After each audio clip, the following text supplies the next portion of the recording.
आकाशवाणी गोरखपुर से प्रादेशिक समाचार।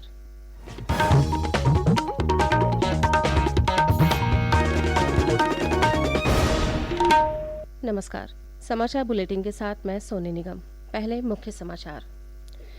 मुख्यमंत्री योगी आदित्यनाथ ने राज्य में बाढ़ की स्थिति से निपटने की तैयारी पर वीडियो कॉन्फ्रेंसिंग के जरिए जिलाधिकारियों के साथ की समीक्षा बैठक। कहा, बाढ़ के साथ जल भराव से बचाव के लिए किए जाएं ठोस प्रयास। प्रधानमंत्री रोजगार सृजन कार्यक्रम में परियोजना लागत की अधिकतम सीमा बढ़ाकर की गई 50 लाख रुपए। प्रदेश को सिंगल यूज प्लास्टिक मुक्त बनाने के लिए कल से शुरू हुआ 5 दिवसीय जन जागरूकता अभियान। और प्रदेश के विभिन्न जिलों में हो रही बारिश से लोगों को गर्मी से मिली राहत। आकाशीय बिजली गिरने की विभिन्न घटनाओं में 11 की मृत्यु, कई झुलसे।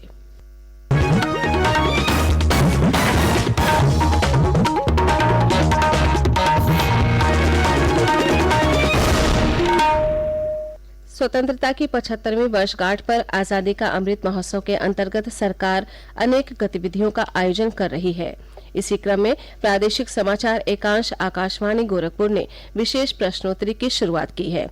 इसके तहत हर सप्ताह बृहस्पतिवार को प्रादेशिक समाचार बुलेटिन में श्रोताओं से एक प्रश्न पूछा जाता है। श्रोता अपने उत्तर ईमेल आईडी airnews.gkp@gmail.com पर भेज सकते हैं। सही जवाब देने वालों में से एक भाग्यशाली विजेता के नाम की घोषणा अगले दिन शुक्रवार को समाचार बुलेटिन में की जाएगी।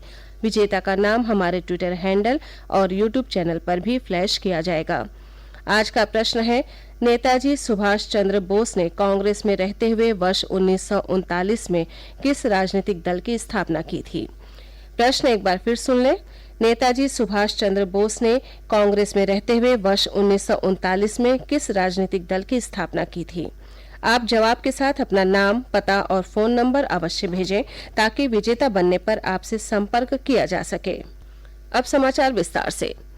मुख्यमंत्री योगी आदित्यनाथ ने बाढ़ के साथ साथ जलभराव से बचाव के लिए ठोस प्रयास करने की आवश्यकता पर बल दिया है।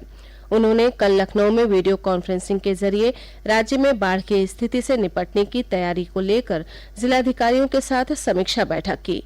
बैठक में जल शक्ति मंत्री स्वतंत्र देव सिंह भी मौजूद रहे। मुख्यमंत्री ने सभी जिलों के जिलाधिकारियों को सख्त निर्देश देते हुए कहा है कि बाढ़ की स्थिति से निपटने के लिए जो भी तैयारियां अधूरी रह गई हैं, उन्हें जल्द से जल्द पूरा कर लिया जाए। मुख्यमंत्री ने जिला स्तर पर आपदा प्रबंधन टीम बनाने के भी निर्देश दिए हैं, जिससे बाढ़ की स्थिति पैदा होने पर उससे निपटा जा सके। मुख्यमंत्री ने कहा कि सिर्फ बाढ़ के लिए ही नहीं, अन्य किसी आपदा के लिए भी जिलों में आपदा टीम हमेशा तैयार रहनी चाहिए। इसके लिए जिलाधिकारी अपने स्तर से फंड का इंतजाम कर सकते हैं। जनपद स्तर पर कोई जिला आपदा प्रबंधन में कैसे स्वावलंबी बने, इस पर हमारा फोकस होना चाहिए, जिससे हम हर आपदा से निपटने के लिए हमेशा तैयार रहें। मुख्यमंत्री ने कहा कि आज यानी 30 जून तक नालों की सफाई का कार्य पूर्ण करा लिया जाए।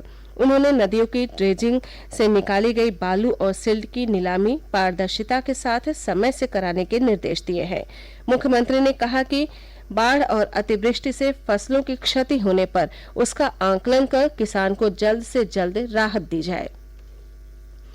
अपर मुख्य सचिव सूक्ष्म लघु एवं मध्यम उद्यम डॉक्टर नवनीत सहगल ने कहा है कि अधिक से अधिक रोजगार सृजन के लिए भारत सरकार ने अपनी योजना प्रधानमंत्री रोजगार सृजन कार्यक्रम PMEGP में परियोजना लागत की अधिकतम सीमा का विस्तार किया है। उन्होंने बताया कि विनिर्माण क्षेत्र की परियोजनाओं की अधिकतम लागत जो 25 लाख रुपए थी, उसे बढ़ाकर 50 लाख रुपए तक किया गया है। वहीं सेवा क्षेत्र की परियोजनाओं की अधिकतम लागत को 10 लाख से बढ़ाकर 20 लाख रुपए तक किया गया है। श्री सहगल ने राज्य स्तरीय मॉनिटरिंग कमेटी की बैठक में कहा कि कई नए उद्योगों और व्यवसायों को भी PMEGP में शामिल किया गया है, जिसमें डेयरी उत्पादन और कुक्कुट पालन शामिल है। राजस्थान के उदयपुर में एक युवक की निर्मम हत्या की घटना के बाद उत्तर प्रदेश में भी हाई अलर्ट जारी कर दिया गया है। अपर पुलिस महानिदेशक कानून व्यवस्था प्रशांत कुमार ने बताया कि सभी जिलों के पुलिस कप्तानों को सतर्क रहने के निर्देश दिए गए हैं। पैदल पेट्रोलिंग और गहन चेकिंग के भी निर्देश दिए गए हैं। उन्होंने कहा कि प्रदेश में माहौल खराब करने वाले लोगों से सख्ती से निपटा जाएगा। कानून को हाथ में लेने की इजाजत किसी को नहीं दी जाएगी। प्रादेशिक समाचार आप आकाशवाणी गोरखपुर से सुन रहे हैं। ये समाचार बुलेटिन हमारे YouTube channel AIR news Gorakhpur और ट्विटर हैंडल AIR न्यूज_GKP पर भी उपलब्ध है। प्रदेश को प्रदूषण मुक्त बनाने तथा पर्यावरण एवं जलवायु परिवर्तन से होने वाले दुष्प्रभावों से जनजीवन को बचाने के लिए राज्य में सिंगल यूज प्लास्टिक एवं पॉलिथीन के प्रयोग पर पूर्ण रूप से प्रतिबंध लगाया जाएगा। इसके लिए लोगों को जागरूक करने के लिए कल से प्रदेश भर में 5 दिवसीय अभियान की शुरुआत की गई। नगर विकास मंत्री AK शर्मा तथा पर्यावरण वन एवं जलवायु परिवर्तन राज्य मंत्री स्वतंत्र प्रभार डॉक्टर अरुण कुमार सक्सेना ने कल लखनऊ में राज्य स्तरीय सिंगल यूज प्लास्टिक मुक्त उत्तर प्रदेश कैंपेन के अंतर्गत आयोजित प्लॉग रन कार्यक्रम में मुख्य अतिथि के रूप में प्रतिभाग किया। इस मौके पर नगर विकास मंत्री ने कहा कि सिंगल यूज प्लास्टिक मानव समाज के साथ जीवों के लिए भी नुकसानदायक होता है, इसलिए इसे रोकने के लिए ये अभियान शुरू किया गया है। विभिन्न जिलों में भी प्रदेश को सिंगल यूज प्लास्टिक मुक्त बनाने के लिए जन जागरूकता कार्यक्रम आयोजित किए गए। प्रदेश के पर्यटन एवं संस्कृति मंत्री जयवीर सिंह ने कहा है कि उत्तर प्रदेश का नाम पूरी दुनिया में रोशन करने वाले महानुभावों को 11 लाख रुपए की धनराशि, स्मृति चिन्ह एवं अंग वस्त्र देकर सम्मानित किया जाएगा। ऐसे व्यक्तियों को मुख्यमंत्री योगी आदित्यनाथ द्वारा उत्तर प्रदेश दिवस के अवसर पर उत्तर प्रदेश गौरव सम्मान से सम्मानित कराया जाएगा। पर्यटन मंत्री ने बताया कि अकादमी पुरस्कारों की संख्या एवं धनराशि बढ़ाने के प्रस्ताव पर केंद्र और प्रदेश सरकार एवं अन्य प्रदेशों द्वारा दिए जाने वाले पुरस्कारों का तुलनात्मक चार्ट बनाने के साथ ही एक कमेटी गठित करने के भी निर्देश दिए गए हैं।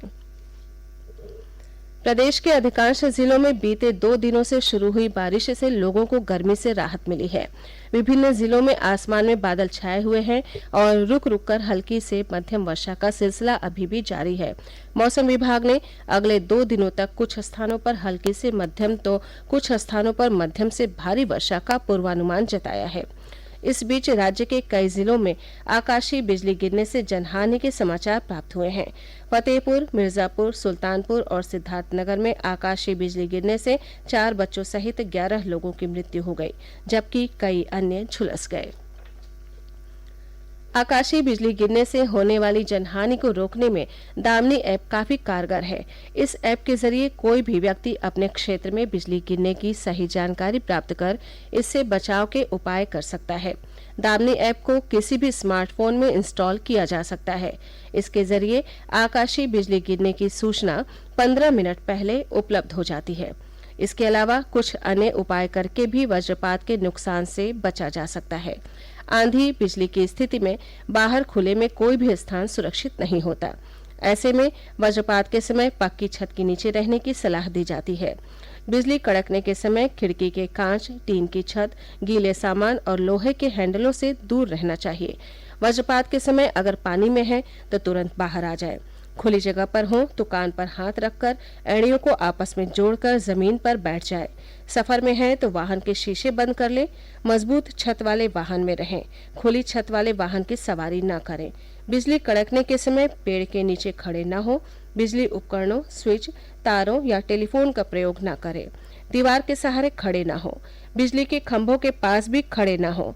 अगर स्नान कर रहे हों तो तुरंत रोक दें और पानी से बाहर आ जाएं। किसी भी सहायता के लिए राहत आयुक्त कार्यालय के हेल्पलाइन नंबर 1070 पर संपर्क किया जा सकता है। पीलीभीत में 1 जुलाई से मानसून सफारी का संचालन शुरू किया जा रहा है। इसके लिए रूट तय कर दिए गए हैं। टाइगर रिजर्व के उप निदेशक नवीन खंडेलवाल ने बताया कि हरदोई ब्रांच नहर के खटीमा रोड पुल के पास स्थित जसवंत ढाबा से सफारी गाड़ियां चलेंगी। अंत में मुख्य समाचार एक बार फिर। मुख्यमंत्री योगी आदित्यनाथ ने राज्य में बाढ़ की स्थिति से निपटने की तैयारी पर वीडियो कॉन्फ्रेंसिंग के जरिए जिलाधिकारियों के साथ की समीक्षा बैठक। कहा, बाढ़ के साथ जल भराव से बचाव के लिए किए जाएं ठोस प्रयास। प्रधानमंत्री रोजगार सृजन कार्यक्रम में परियोजना लागत की अधिकतम सीमा बढ़ाकर की गई 50 लाख रुपए। प्रदेश को सिंगल यूज प्लास्टिक मुक्त बनाने के लिए कल से शुरू हुआ 5 दिवसीय जन जागरूकता अभियान। और प्रदेश के विभिन्न जिलों में हो रही बारिश से लोगों को गर्मी से मिली राहत। आकाशीय बिजली गिरने की विभिन्न घटनाओं में 11 की मृत्यु, कई झुलसे। इसी के साथ ये समाचार बुलेटिन समाप्त हुआ। नमस्कार।